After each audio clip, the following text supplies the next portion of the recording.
ಶೀಘ್ರವೇ ಬಸ್ ಪ್ರಯಾಣ ದುಬಾರಿಯಾಗಲಿದೆಯಾ? ಅದರಲ್ಲಿ ಯಾವ ಅನುಮಾನನೂ ಇಲ್ಲ. ಕಾರಣ ದರ ಏರಿಕೆ ಆದ ನಂತರ ಆ ದರವನ್ನು ಕೂಡ ಏರಿಕೆ ಮಾಡಬೇಕು.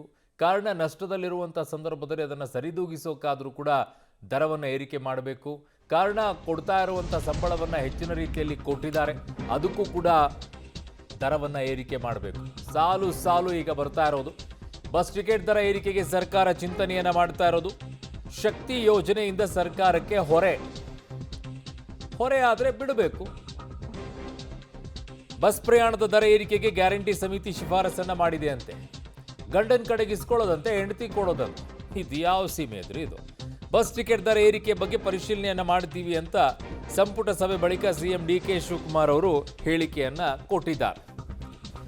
ಅವರ ಲೆಕ್ಕಾಚಾರಗಳ ಬೇರೆ ಇದೆ ನೋಡಿ. ಪ್ರೈವೇಟ್ ಡೀಸೆಲ್ಗೂ ಡಿಪೋ ಡೀಸೆಲ್ಗೂ ಕೂಡ 40 ರೂಪಾಯಿ ವ್ಯತ್ಯಾಸ ಎಲ್ಲ ಇದೆ. ಇದು ಗಾಬರಿ ಆಗುವಂಥ ನಂಬರ್ಸು. ಅವರು ಪ್ರಸ್ತಾವನೆ ಕೊಟ್ಟಿದ್ದಾರೆ. ಖಾಸಗಿ ಅವರು ಡಬ್ಬಗಳನ್ನು ಎತ್ಕೊಂಡು ಹೋಗಿ ರೆಗ್ಯುಲರ್ ಆಗಿ ಹತ್ತಿರ ಹಾಕಿಸ್ಕೊಳ್ತಾ ಇದ್ದಾರೆ ರೆಗ್ಯುಲರ್ ಅವ್ರ ಹತ್ರ. ಸೊ ಅದ್ರ ಬಗ್ಗೆ ನಾನು ಇವತ್ತು ರಿಪೋರ್ಟ್ ಕಳಿಸಿದ್ದೀನಿ. ಡೀಸೆಲ್ ಬೆಲೆ ಆದಾಗ ದರ ಏರಿಕೆ ಮಾಡಬೇಕು ಇಂತೆ ತೀರ್ಮಾನ ಆಗಿತ್ತು ಅಂತ ಹೇಳ್ತಾ ಇದ್ದಾರೆ. KSRTCನೂ ಉಳಿಬೇಕು, ಈ ಕಡೆ ಜನರಿಗೂ ಅನುಕೂಲ ಆಗಬೇಕು ಅನ್ನುವಂಥ ಲೆಕ್ಕಾಚಾರಗಳನ್ನು ಇಟ್ಕೊಂಡಿದ್ದಾರೆ. ಪ್ರಧಾನಿಗಳೇ ನಮಗೆ ಹೇಳಿದ್ದಾರೆ ಪೆಟ್ರೋಲ್ ಡೀಸೆಲ್ ಉಳಿಸೋಕೆ ಬಸ್ನಲ್ಲಿ ಓಡಾಡಿ ಅಂತ. ಸೊ ಅದನ್ನು ನಾವು ಗಮನದಲ್ಲಿಟ್ಕೊಂಡು ರಾಜ್ಯದ ಹಿತಕ್ಕಾಗಿ ಏನು ಸಾಧ್ಯನೋ ಅದನ್ನು ಮಾಡಬೇಕಾಗಿದೆ ಅಂತ ಮಾನ್ಯ ಮುಖ್ಯಮಂತ್ರಿಗಳು ಹೇಳಿದ್ದಾರೆ.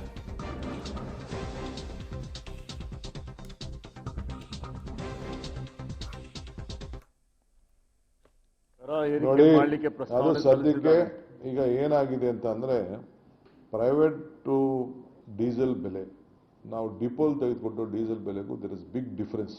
ಮೋರ್ ದೆನ್ 40 ರೂಪೀಸ್ ಏನೋ ಡಿಫರೆನ್ಸ್ ಕಾಣ್ತಾ ಇದೆ. ಇದು ಗಾಬರಿ ಆಗೋಂಥ ನಂಬರ್ಸ್ ಇದೆ. ಅವ್ರದ್ದು ಪ್ರಸ್ತಾವನೆ ನನಗೆ ಕೊಟ್ಟಿದ್ದಾರೆ. ಈ ಕೆಲವರೆಲ್ಲ ಏನು ಮಾಡ್ತಾ ಇದ್ದಾರೆ, ಹೋಗಿ ಬೇರೆಯವರೆಲ್ಲ ಖಾಸಗಿಯವ್ರು ಏನು ಮಾಡ್ತಾ ಇದ್ದಾರೆ ಅಂತಂದರೆ ಡಬ್ಬಗಳು ಎತ್ಕೊಂಡು ಹೋಗ್ಬಿಟ್ಟು ಅಲ್ಲಿ ಡಿಪೋ ಇಟ್ಕೊಂಡಿದ್ರು ಪ್ರೈವೇಟ್ ಅವರು.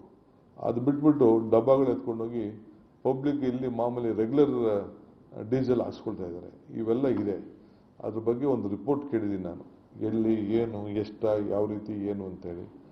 ನಾವು ಮೊದಲೆಲ್ಲ ಆಟೋಮೆಟಿಕ್ಕಾಗಿ ಏನು ಡೀಸೆಲ್ ಬೆಲೆ ಜಾಸ್ತಿ ಆಯಿತು ಅಂತಂದರೆ ಹಿಂದೆ ನಾವು ಆಟೋಮೆಟಿಕ್ಕಾಗಿ ಇದನ್ನು ಪ್ರೈಸ್ನ ಜಾಸ್ತಿ ಮಾಡಬೇಕು ಅನ್ನೋದು ಒಂದು ತೀರ್ಮಾನ ಹಿಂದೆ ಆಗಿತ್ತು. ಈಗ ಇದ್ರ ಬಗ್ಗೆ ನಾನು ಮತ್ತೆ ಪರಿಶೀಲನೆಯನ್ನು ನಾವು ಮಾಡಬೇಕು.